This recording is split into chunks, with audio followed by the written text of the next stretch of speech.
मैं डॉक्टर देवीदत्त जोशी, नवयोग केंद्र टनकपुर से।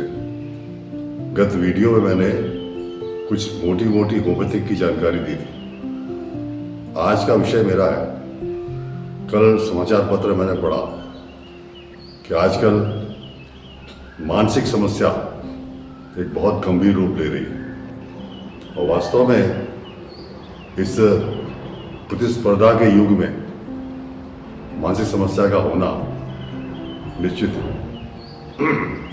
और होम्योपैथी में मानसिक समस्याओं के लिए अनेक औषधियां हैं।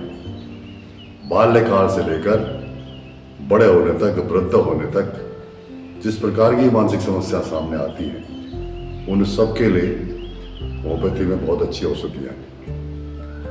बचपन में जब बालक जन्म लेता है, उसका धीरे धीरे विकास कर बढ़ता है और जब वो शिक्षा प्राप्त करने लगता है तो उसका मानसिक विकास कम होने लगता है। मेंटली ड्वार्फ कहते हैं। ऐसे बच्चों के लिए होम्योपैथी में एक ब्रेटाकार्ब दवा है जो कि उसके मानसिक विकास को तीव्र गति से बढ़ा सकती है। उसी के अलावा, उसी के साथ ही कुछ लक्षणों के आधार पर जैसे होम्योपैथिक दवा होती है, तो अगर बच्चा बहुत अधिक पेट के बल सोता है, उसे कोई भी रोग अगर दिन को अधिक वृद्धि करते हैं, तो एक मेडोरिनम करके दवा है 1000 पावर की, उसको सप्ताह में 5 दिन में एक बार देने से उसके कई रोग ठीक हो सकते हैं। इसी प्रकार से शिक्षा में जब आगे बढ़ता है, व्यापार में आगे बढ़ता है, अनेक क्षेत्रों में जब प्रतिस्पर्धा है, उस प्रतिस्पर्धा के कारण से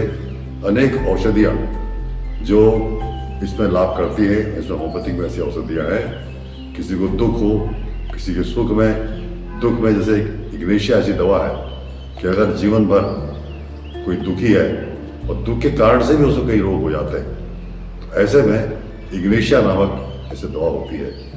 तो जो भी रोगी किसी होम्योपैथिक चिकित्सक के पास जाता है, उसको चाहिए कि अपने रोग का ही वर्णन न करे, बल्कि मन में जो सोचता है, यदि उसको क्रोध आता है बहुत, यदि उसकी लालसा है, यदि वो लोभी है, तो वह गुण भी चिकित्सक को बताना चाहिए। उसके आधार पर वो एक अच्छी चिकित्सा दे सकता है।